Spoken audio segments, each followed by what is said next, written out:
Bonjour à tous, si vous découvrez mes vidéos, je m'appelle Sylvie Reeves et le 28 novembre dernier, j'ai écrit mon premier livre, une autobiographie, une odyssée sensorielle sous forme d'abécédaire qui s'appelle « Quand s'élève une âme libre ».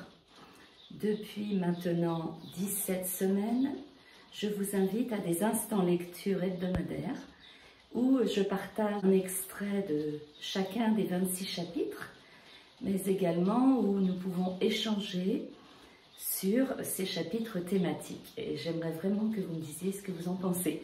Alors aujourd'hui, c'est l'instant lecture numéro 17 et nous allons découvrir le chapitre P comme Paris et P comme Paris. Et oui, parce que mon nom de jeune fille, étant homonyme de la capitale et mon lieu de naissance étant situé à 30 km au nord-ouest de Paris, échappons-nous un instant en Île-de-France.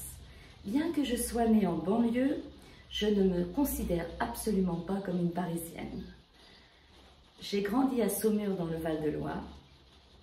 Je suis partie faire mes études, vivre à l'étranger, pour finalement revenir à Saumur, me marier 10 ans après. Je ne me sens pas saumuroise non plus. Je l'ai réalisé avec mon premier employeur, lui-même parisien. Il me taquinait souvent en me lançant « Sylvie, tu es une vraie saumuroise ». « Ah non, ce n'est pas possible, ce n'est pas vrai », répondais-je du tac au tac. Ne me sentir ni parisienne ni saumuroise ne veut pas dire que je n'y ai pas d'attache. Mes parents ont grandi et se sont connus dans le Val d'Oise. J'ai passé mon enfance et mon adolescence à Saint-Hilaire-Saint-Florent, commune associée de Saumur. Je suis plutôt un rat des champs en quête de verdure et de plein air dès que je mets pied à terre le matin. Je deviens un rat des villes empreint de curiosité quand j'arpente les métropoles en touriste. Quand je vais à Paris, j'aime à penser que je ne suis pas née loin de la capitale et je me surprends à éprouver une certaine fierté. Ma mère avait travaillé dans le quartier de la Tour Montparnasse quand elle était jeune femme. Sa meilleure amie, devenue ma marraine, habitait dans le 14e arrondissement, à côté de la station de métro Alésia. Son appartement faisait près de 150 mètres carrés dans un immeuble cossu haussmannien.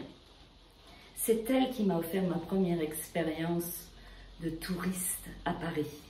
Ce séjour restera un énorme cadeau pour le nombre de premières fois dont il est peuplé. Ma marraine m'a offert la quintessence de Paris en quelques jours.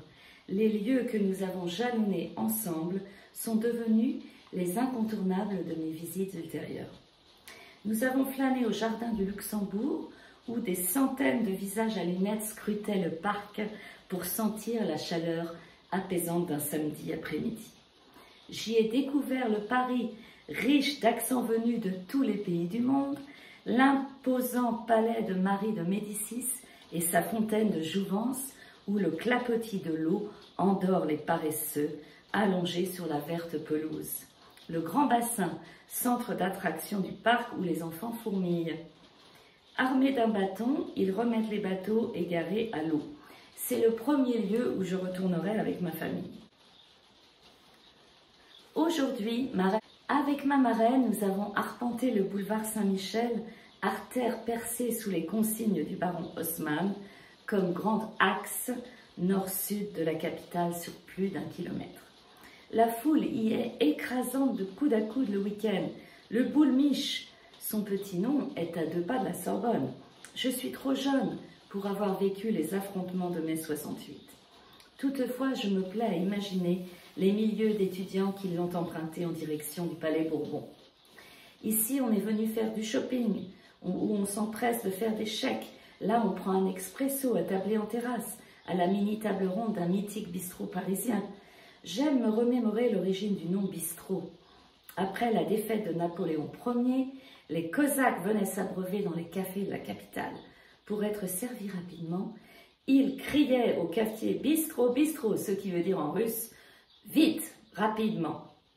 L'expression a plu et a été conservée. J'adore regarder les passants assise à l'une de ces terrasses typiquement parisiennes.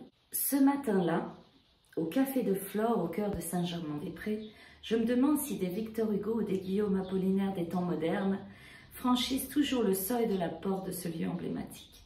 Pendant 50 ans, il a réuni écrivains, philosophes, poètes et artistes qui ont refait le monde.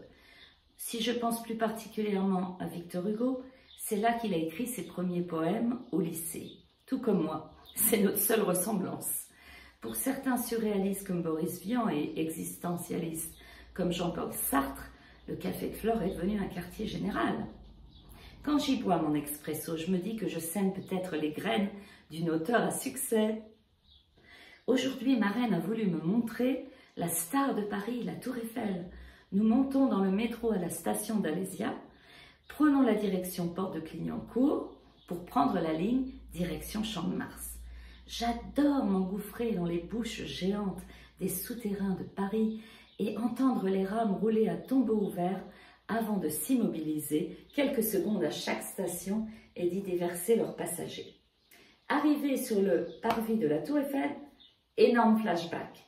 On est en 1889 à l'exposition universelle.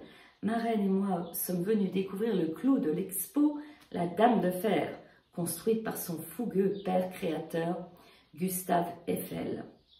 Je la vois comme une grande girafe en métal qui aurait essayé de se mettre sur la pointe des pieds pour dominer tous les monuments dans un rayon de 100 km. Si j'étais un garçon, je l'imaginerais comme un gigantesque mécano avec ses 18 000 pièces en fer assemblées par plus de 2 500 000 rivets et 7 300 tonnes d'acier et de fer. Et pourtant, sa silhouette élancée est empreinte d'une légèreté surnaturelle et élévatrice. Un homme est en train de relever le défi d'escalader les quelques 300 marches de la tour sur son échassier. Retour à notre époque. Tu savais que c'est l'amour caché de Gustave, Adrienne, qui lui a inspiré la forme en A de l'édifice, me dit ma marraine. Et vous, le saviez-vous? Oui, quand on a appelé son livre « Quand s'élève une âme libre » et qu'on parle de la tour Eiffel qui s'élève aussi en forme de A vers le ciel, il y a beaucoup de similitudes. Et cette autobiographie, elle se veut une odyssée sensorielle pour nous élever grâce à la beauté des choses et des personnes qui nous entourent. Je vous donne rendez-vous à la semaine prochaine, pour l'instant lecture numéro 18, et je m'excuse du retard que j'ai pris. J'ai pris en fait 2 semaines de retard pour cet instant lecture d'aujourd'hui. Quand s'élève une âme libre, paru aux éditions Maya, j'en profite pour vous dire que je serai au Salon du Livre et du Vin les 1er et 2 avril prochains. Je vous y attends, venez me soutenir à Saumur, au Théâtre du Dôme, pour un premier livre. Vous y rencontrerez une centaine d'auteurs et en plus vous pourrez déguster de bons vins locaux. Au revoir, à très bientôt.